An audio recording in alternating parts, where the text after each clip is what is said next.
বিশ্ব নবীর পথ চিরশান্তির পথ, অশান্ত বিশ্বে তুমি রহমত। এসো তাই মেধা মননে জেনে নে। আলহামদুলিল্লাহ রব্বিল আলামিন ওয়াসসালাতু ওয়াসসালামু আলা আশরাফিল আম্বিয়াই ওয়াল মুরসালিন নবিয়িনা মুহাম্মদ ওয়া আলা আলিহি ওয়া সাহবিহি ওয়া মান ইহতাদা বিহাদিহি ইলা ইয়াউমিদ্দিন, আম্মা বা'দ। এনটিভির সাপ্তাহিক আয়োজন দরসে হাদিস অনুষ্ঠানে সম্মানিত দর্শক শ্রোতা, আসসালামু আলাইকুম ওয়া রাহমাতুল্লাহি ওয়া বারাকাতুহু। আজকের এই সুন্দরতম দিবসে পবিত্রতম একটি অনুষ্ঠানে আপনাদেরকে স্বাগত জানাচ্ছি। আজকে আমরা যে বিষয়টি আলোচনা করার জন্য নির্ধারণ করেছি, আপনারা যারা নিয়মিত সাপ্তাহিকভাবে এই অনুষ্ঠানটি দেখার সুযোগ পেয়ে থাকেন তারা সকলেরই তাদের জানা রয়েছে যে আমরা হাদিসের অন্যতম প্রসিদ্ধ গ্রন্থ রিয়াদুস সালিহিন থেকে আমরা হাদিসগুলোকে দর্শক শ্রোতার জ্ঞাতার্থে উপস্থাপনের চেষ্টা অব্যাহত রাখছি। আজকে যে অধ্যায় থেকে হাদিসটি উপস্থাপন করার চেষ্টা করছি সেটি হচ্ছে কল্যাণ কাজের পথ দেখানো, সৎ কাজের পথ দেখানো এবং সৎ বা ভ্রান্ত পথ দেখানোর ফলটা কি, রাসূল সাল্লাল্লাহু আলাইহি সাল্লাম এ সম্পর্কে কি বলছেন। সম্মানিত দর্শক শ্রোতা, আসুন আমরা দুটি ছোট্ট হাদিস শুনে নেই আল্লাহ রাসূল সাল্লাল্লাহু আলাইহি সাল্লাম কি বলছেন এই বিষয়ে। বিসমিল্লাহির রহমানির রহিম। عن أبي هريرة رضي الله تعالى عنه أن رسول الله صلى الله عليه وسلم قال: من دعا إلى هدى كان له من الأجر مثل أجور من تبعه لا ينقص ذلك من أجورهم شيئا ومن دعا إلى ضلالة كان عليه من الإثم مثل الآثام من تبع لا ينقص ذلك من آثامهم شيئا رواه مسلم। অপর হাদিসে আল্লাহ রাসূল সাল্লাল্লাহু আলাইহি ওয়াসাল্লাম عن أبي مسعود عقبة بن عامر الأنصاري البدري رضي الله تعالى عنه قال: قال رسول الله صلى الله عليه وسلم: من دل على خير فله مثل أجر فاعله رواه মুসলিম। সম্মানিত দর্শক শ্রোতা, আপনাদের সম্মুখে সুন্দর ছোট্ট দুটি হাদিস উপস্থাপন করা হয়েছে। আল্লাহ রাসূল সাল্লাল্লাহু আলাইহি সাল্লাম এই দুটি হাদিসে যে বিষয়টি আমাদের সামনে গোটা বিশ্ব মানব মণ্ডলীর জন্য উপস্থাপন করেছেন তা আমি আপনাদের সামনে সংক্ষিপ্ত পরিসর উপস্থাপনের প্রয়াস পাব। এই হাদিসটি বর্ণনা করেছেন হযরত আবু হুরায়রা রাদিয়াল্লাহু তাআলা আনহু। এই হাদিস আল্লাহ রাসূল সাল্লাল্লাহু আলাইহি সাল্লাম বলছেন, মান দাআ ইলা হুদান কানা লাহু মিনাল আজরি মিসলা উজুরি মান তাবিআহ। যে ব্যক্তি সঠিক পথের দিকে আহ্বান করবে তার জন্য এ পথের অনুসারীরা যেই ধরনের বিনিময় পাবেন, এই কাজ সম্পাদনকারীরা যে ধরনের বিনিময় পাবেন, পুরস্কার পাবেন, যিনি দেখিয়ে দিয়েছেন তিনিও সে ধরনের পুরস্কার পাবেন। এতে তাদের বিনিময়ে যিনি দেখিয়ে দিয়েছেন তার বিনিময় একটুও কমতি বা বাড়তি করা হবে না, সমানভাবেই তাদেরকে দেয়া হবে। অপরদিকে যদি কোনো ভ্রান্ত দিকে, কোনো খারাপের দিকে, অন্যায়ের দিকে আহ্বান করা হয়, পথ দেখিয়ে দেওয়া হয়, তাহলে উক্ত পথের অনুসারীরা যে বিনিময়টুকু পালেন, যে তিরস্কারটুকু পাবেন, সেই ব্যক্তিও ততটুকুই তিরস্কার পাবেন। তার ক্ষেত্রেও কোনো কম বেশি করা হবে না। আমরা এই হাদিস থেকে যদি লক্ষ্য করি, এই হাদিসটি বর্ণনা করেছেন হযরত আবু হুরায়রা রাদিয়াল্লাহু তাআলা আনহু। আবু হুরায়রা রাদিয়াল্লাহু তাআলা আনহু এমন একজন সাহাবী, আল্লাহ রাসূল সাল্লাল্লাহু আলাইহি ওয়াসাল্লাম থেকে যারা হাদিস বর্ণনা করেছেন তাদের কয়েকটি শ্রেণীতে বিভক্ত করা। হাদিস শাস্ত্রবিদগণ, উসুল হাদিস শাস্ত্রবিদগণ সেগুলোকে বিভক্ত করেছেন। তিনি হলেন মুকথিরুন।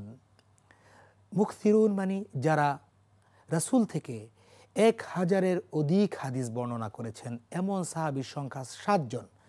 সর্বাধিক যিনি হাদিস বর্ণনা করেছেন, সবচেয়ে বেশি হাদিস যিনি বর্ণনা করেছেন, তিনি হচ্ছেন হযরত আবু হুরায়রা রাদিয়াল্লাহু তাআলা আনহু। হযরত আবু হুরায়রা রাদিয়াল্লাহু তাআলা আনহুর ইসলাম গ্রহণের পূর্বে তার নাম ছিল আব্দুশ শামস, আব্দে শামস বা আব্দে উজ্জা। আব্দে শামস মানে হচ্ছে সূর্যের গোলাম, আব্দে উজ্জা, উজ্জা মানে হচ্ছে সেই সময়কার একটি উপমার নাম, একজন মূর্তির নাম ছিল, একটি মূর্তির নাম ছিল উজ্জা, আব্দে উজ্জা, সেই মূর্তির গোলাম, উজ্জার গোলাম। কিন্তু ইসলাম গ্রহণ যিনি করলেন, যখন ইসলাম গ্রহণ করলেন, ইসলাম গ্রহণের পর তার নাম হলো আব্দুর রহমান, আব্দুল্লাহ। আব্দুর রহমান বলা হতো, আব্দুল্লাহ বলা হতো। তিনি আব্দুর রহমান ইবনে সখর আদ-দাউসি, তার পিতা হচ্ছে সখর, তার পুরো নাম যদি বলি আদ-দাউসি, কেউ কেউ বলেছেন আল-আউসি। তিনি রাসূল সাল্লাল্লাহু আলাইহি সাল্লামের কাছ থেকে সর্বাধিক হাদিস বর্ণনা করেছেন। একদিন রাসূল সাল্লাল্লাহু আলাইহি সাল্লামের কাছে আবু হুরায়রা রাদিয়াল্লাহু তাআলা আসলেন। তিনি ছোট্ট একটি বিড়াল ছানাকে ভালোবাসতেন। সব সময় তার অস্থিনের মধ্যে, চাদরের মধ্যে বিড়াল ছানা থাকত। একদিন রাসূল সাল্লাল্লাহু আলাইহি সাল্লামের দরবারে উপস্থিত হয়েছেন। সে অবস্থায় যখন তার অস্থিনের ভিতরে, চাদরের ভিতরে ছোট্ট একটি বিড়াল ছানা, হঠাৎ করে ছোট্ট বিড়াল ছানাটুকু তার চাদর থেকে বেরিয়ে দৌড়িয়ে চলে গেল। রাসূল সাল্লাল্লাহু আলাইহি সাল্লাম মাজাহ করে, কৌতুক করে আবু হুরায়রা রাদিয়াল্লাহু তাআলা ডাকলেন, ইয়া আবা হুরায়রা। আব্দুর রহমানকে, আব্দুল্লাহকে ডাকলেন, ইয়া আবা হুরায়রা, হে বিড়াল ছানার পিতা। রাসূল সাল্লাল্লাহু আলাইহি সাল্লামের মুখ থেকে কৌতুক করে যে বাক্যটি এসেছে, আল্লাহ রাসূল সাল্লাল্লাহু আলাইহি সাল্লাম যাকে কৌতুক করে এই কথাটুকু বললেন, আবু হুরায়রা রাদিয়াল্লাহু তাআলা আনহু তার জীবনকে ধন্য মনে করলেন। তিনি সারা জীবন পরবর্তীতে তিনি তাকে এই নামে সম্বোধন করতেই বেশি স্বাচ্ছন্দ্য ফিল করেছেন। সবাই তাকে আবু হুরায়রা নামেই চিন্ত, পরিচিতি ছিল, সুপ্রসিদ্ধি লাভ করেছে। তিনি 5374টি হাদিস বর্ণনা করেছেন। সুবহানাল্লাহি বিহামদিহি, সুবহানাল্লাহিল আযীম। আজকে আমরা যদি চিন্তা করি কয়টি হাদিস আমার আপনার মুখস্থ রয়েছে, 5374টি হাদিস, কেউ কেউ বলেছেন 75টি। এতগুলো হাদিস যিনি বর্ণনা করেছেন, তার প্রখরতা সম্পর্কে রাসূল সাল্লাল্লাহু আলাইহি সাল্লাম তিনি দোয়া করেছেন। পরবর্তীতে রাসূল সাল্লাল্লাহু আলাইহি সাল্লামের কাছে তিনি বলেছেন যে রাসূল সাল্লাল্লাহু আলাইহি সাল্লামের দোয়া করার পর আমরা এখান থেকে একটু এমন হয়নি যে রাসূল সাল্লাল্লাহু আলাইহি সাল্লামের কথা ভুলে গিয়েছি। সে আবু হুরায়রা রাদিয়াল্লাহু তাআলা আনহু থেকে বর্ণিত এই হাদিসে আমরা যদি লক্ষ্য করি তাহলে দেখতে পাবো তিনি বলছেন, আমরা যদি কোনো ভালো কাজের দিকে মানুষকে আহ্বান করি, কেউ যদি ভালো কাজের দিকে মানুষকে আহ্বান করে, তার জন্য ততটুকু পুরস্কার দেয়া হবে যতটুকু ভালো কাজ যিনি সম্পাদন করেছেন তাকে যে পুরস্কারটুকু দেয়া হলো, সুবহানাল্লাহ, তার থেকে একটু কম বেশি করা হবে না, তার থেকে কমতিও করা হবে না, বাড়তিও করা হবে না, তার পুরস্কার থেকে কোনো অংশ নিয়ে নেওয়া হবে না।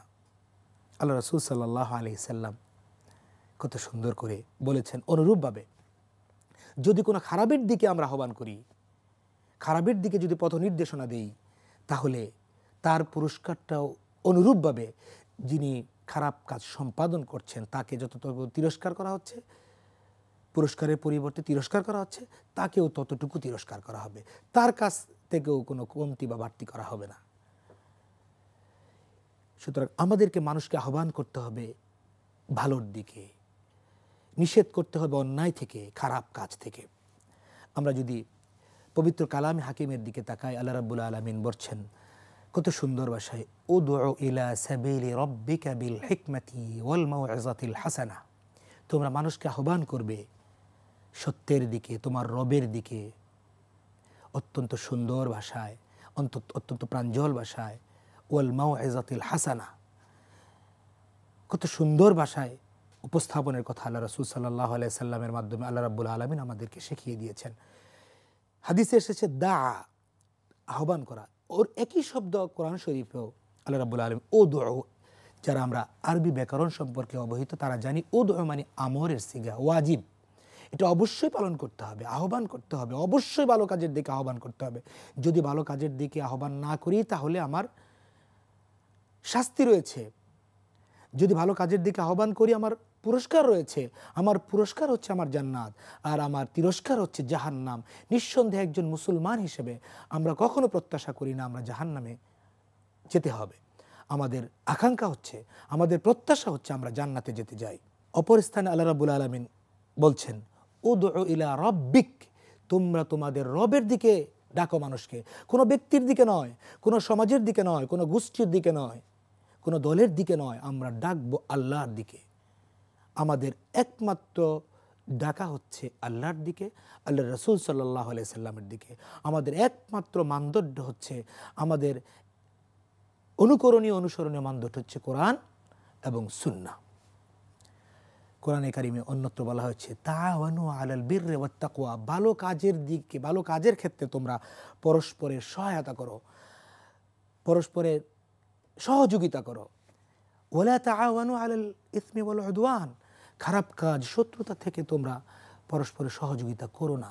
এটা হচ্ছে আল্লাহ রাব্বুল আলামিনের বক্তব্য, কোরআনের বক্তব্য। আল্লাহ রাব্বুল আলামিন অত্যন্ত সুন্দর ভাষায় সূরা আলে ইমরানের 104 নম্বর আয়াতে বলছেন ওয়ালতাকুম মিনকুম উম্মাতুন ইয়াদউনা ইলাল খায়র ইয়ামুরুনা বিল মা'রুফ ওয়া ইয়ানহাউনা আনিল মুনকার। ওয়ালতাকুম মিনকুম, তোমাদের মধ্য থেকে এমন একটি দল থাকবে, এমন একটি গোষ্ঠী থাকবে, এমন একটি জাতি থাকবে যারা মানুষকে ইয়াদউনা ইলাল খায়র, মানুষকে সত্যের দিকে, ভালোর দিকে, কল্যাণের দিকে, মঙ্গলের দিকে মানুষকে আহ্বান করবে। আজকে যে রিয়াদুস সালিহিন গ্রন্থ থেকে যেই বাব থেকে আমরা এই হাদিসটি উপস্থাপন করেছি, সেই বাবটি হচ্ছে বাবুদ দালালাতি আলা খায়রিন ওয়াদ দুআ ইলা হুদান আও দালালা। সুতরাং এই যে হাদিসের যে শব্দটুকু উল্লেখ করা হয়েছে, এই শব্দটুকু কোরআন শরীফেও আল্লাহ রাব্বুল আলামিন উল্লেখ করে দিয়েছে, ইয়াদউনা ইলাল খায়র, তোমরা ভালো কাজের দিকে মানুষকে আহ্বান করবে। ওয়া ইয়ামুরুনা বিল মা'রুফ, ওয়ায়ামুরুনা বিল মা'রুফ, ভালো কাজের দিকে মানুষকে আদেশ করবে। ওয়ায়ানহাউনা আনিল মুনকার, খারাপ কাজ থেকে মানুষকে বিরত রাখবে। খারাপ কাজের পরিণতিটা কি তাদেরকে বোঝাবার চেষ্টা করবে। এটি হচ্ছে মুমিনের বৈশিষ্ট্য হওয়া উচিত, এটি হচ্ছে মুমিনের নেচার হওয়া উচিত, এটি হচ্ছে মুমিনের মিশন হওয়া উচিত। আমরা দেখি আল্লাহ রাসূল সাল্লাল্লাহু আলাইহি ওয়াসাল্লাম 40 বছর বয়সে তাকে নবুয়তের, রিসালাতের দায়িত্ব দিয়ে গোটা বিশ্ববাসীর জন্য উপস্থাপন করা হয়েছে। আল্লাহ রাসূল সাল্লাল্লাহু আলাইহি সাল্লামের জন্ম থেকে মৃত্যু পর্যন্ত প্রত্যেকটি কাজ ছিল কল্যাণের দিকে, প্রত্যেকটি বিষয় ছিল কল্যাণের দিকে, প্রত্যেকটি মুহূর্ত ছিল কল্যাণের দিকে। আজকে আমরা যদি আমাদের সমাজের দিকে তাকাই, আমরা যদি আজকে আমাদের রাষ্ট্রের দিকে তাকাই, আমরা একে অপরকে, রাস্তা দিয়ে যদি একজন মানুষ আমার সামনে আসছে, অপরিচিত, এই এলাকাতে নতুন, তিনি যদি জিজ্ঞাসা করেন ভাই এই বাড়িটি কোথায়, কোন দিকে, আমি না জেনেই হুজুগের বশবর্তী হয়ে বলে ফেলার চেষ্টা করি সামনের দিকে যান। আমি কেন এই কথাটুকু বললাম? আমি কি জানি আসলে তার বাসা, তিনি যে গন্তব্যের দিকে যাচ্ছেন সেই গন্তব্যটি সামনের দিকে না পিছনের দিকে? আমি যদি এই কথাটুকু বলে দেই যে ভাই এই সম্পর্কে আমার জানা নেই, কি ক্ষতিটুকু ছিল আমার জন্যে, কিন্তু আমি এই কথাটুকু বলার কারণে যে ভাই সামনের দিকে যান বা পিছনের দিকে যান, এই ডান দিকে যান অথবা বাম দিকে যান, এই যে নির্দেশনাটা আমি দিচ্ছি, এই যে আদেশটুকু আমি করছি, এই যে পথ নির্দেশটুকু আমি করছি, এটা কতটুকু ঠিক হচ্ছে আমি না জেনে করছি। আমি না জেনে করা ঠিক হবে কিনা সেটাও আমাদেরকে বিচার বিশ্লেষণ করা দরকার।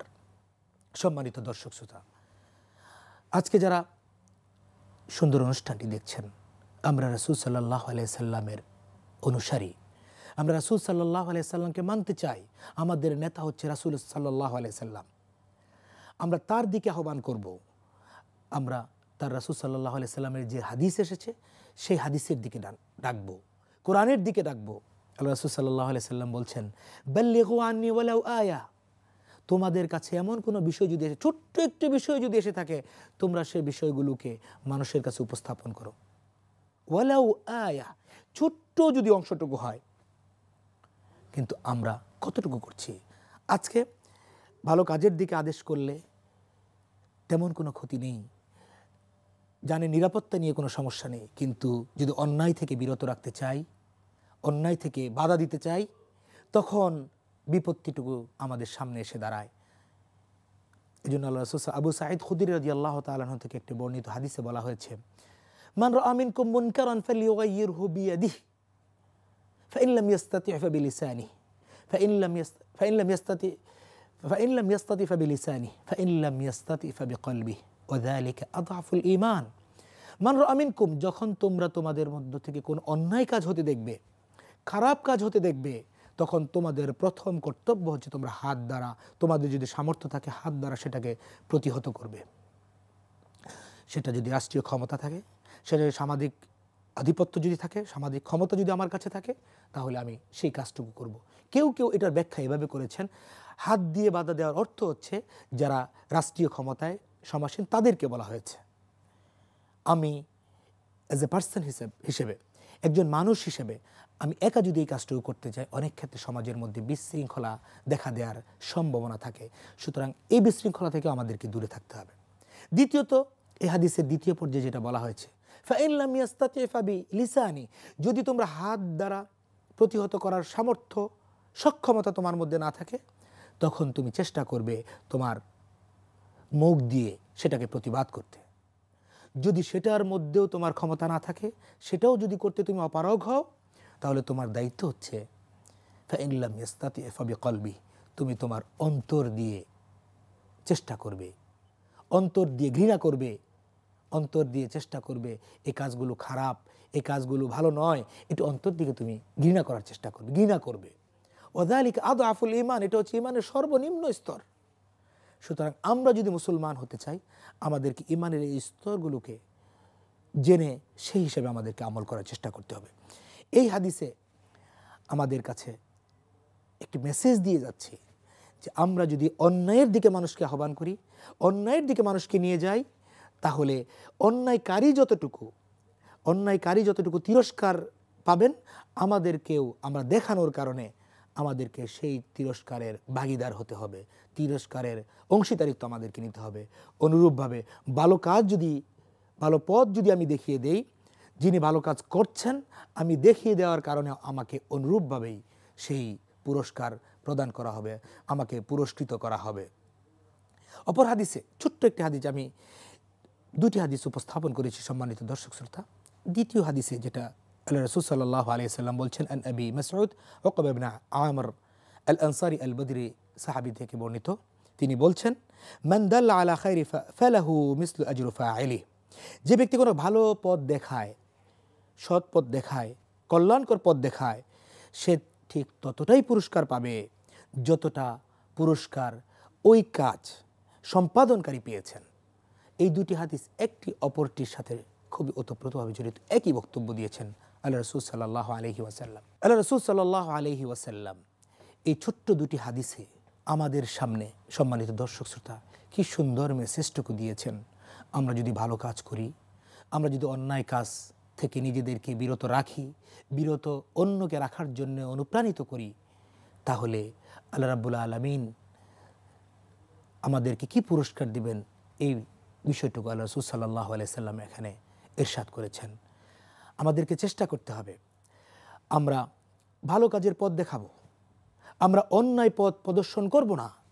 অন্যায় পথ কারো মাধ্যমে প্রদর্শিত হতে চাইলে সেখানে আমরা তাকে বোঝানোর চেষ্টা করব, ভালো কাজের দিকে আহ্বান করব, দাওয়াতি কাজ করব এবং দাওয়াত করব আল্লাহ রাব্বুল আলামিন যেভাবে আমাদেরকে শিখিয়ে দিয়েছেন সেই পদ্ধতিতে।